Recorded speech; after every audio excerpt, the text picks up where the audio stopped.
Bonjour et bienvenue pour cette nouvelle vidéo de mon défi de 30 jours. Je m'appelle Roy Palace, je suis le croqueur de tête, auteur et rédacteur du blog Le Dessin.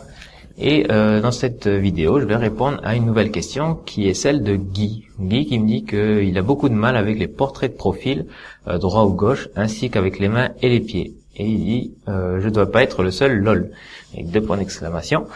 Alors les portraits de profil, les portraits. Alors moi je peux te donner des astuces, en tout cas les erreurs que j'ai rencontrées et puis que j'ai vu que d'autres ont aussi rencontrées dans les portraits de profil. C'était il y en a quelques-unes, il faut y faire attention.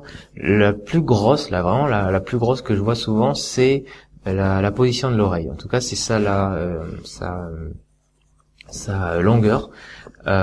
Savoir que lorsqu'on regarde un portrait de face, le sommet ici correspond au niveau de l'axe des sourcils.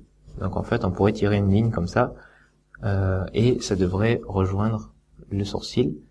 Donc là j'espère que ça se voit, non il y a l'ombre, là plutôt comme ça. En fait c'est au même niveau. Et pareil pour le lobe de l'oreille,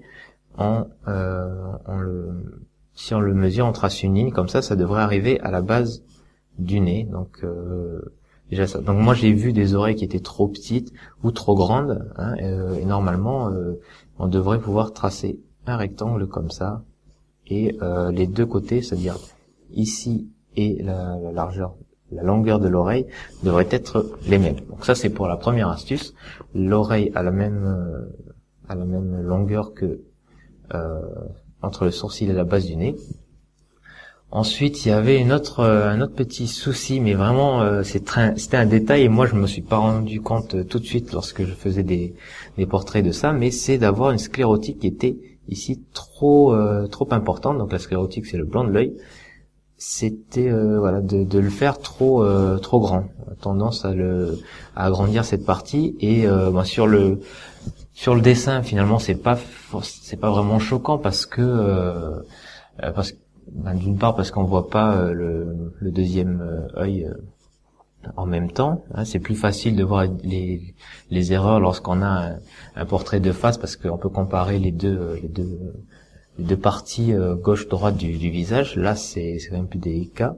Mais en fait, c'est juste un problème de cohérence. Parce que si on a une énorme sclérotique là, on se dit que si on tourne la personne, on la regarde de face, ça va faire une zone trop importante de blanc et du coup là ça donnera pas l'air du tout d'être disproportionné, mais de face l'œil, si on le retourne, il sera beaucoup trop gros. Donc en fait c'est plutôt une question de cohérence.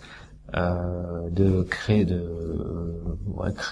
vraisemblabilité, je sais pas si ça existe, mais bon, c'est si on tourne la tête, ça ferait un œil trop gros.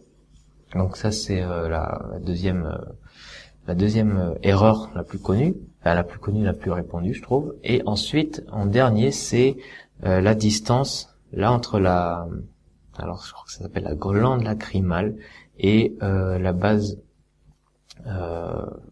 non pas la base, le bord là de la coupole de la narine, ici qui est souvent très grand. Donc en fait cette distance là, si elle est trop grande, ça donne un nez qui est trop grand, et on fait pas souvent attention à cette partie là. Donc généralement moi je pense d'expérience, je sais que ça équivaut à un œil incliné dans ce sens-là, voire un petit peu plus. Mais bon, moi dans le doute, je fais toujours plus petit et je n'hésite pas à revenir mesurer avec mon crayon, prendre la distance par exemple si sur le modèle c'est proportionné, si je prends le bout du nez, je le reporte là. J'essaie de vérifier assez souvent parce que c'est vraiment quelque chose qui allonge le visage, qui allonge le nez et du coup ça rend le portrait un peu moins gracieux. Donc voilà pour les 3 astuces, les 3 erreurs les plus répandues. Je vois pas ce que je pourrais rajouter d'autres. Peut-être ici au niveau de la nuque qui est pas assez creusée souvent. Après le reste, ça se trouve pour la construction de la tête. Bon, dans tout bon livre manuel qui explique l'art du portrait, on a le canon du visage vu de profil. Donc voilà, ce sont des choses des informations qu'on peut trouver plus facilement par rapport à ces 3 astuces là. Donc voilà pour cette vidéo rapide sur les portraits de profil. Donc comme d'habitude, j'ai besoin de votre feedback. Si vous avez aimé les conseils que j'ai donnés dans ce petit cours rapide, cliquez sur j'aime et partagez la vidéo. Et si vous n'avez pas aimé, cliquez sur je n'aime pas et ne partagez pas.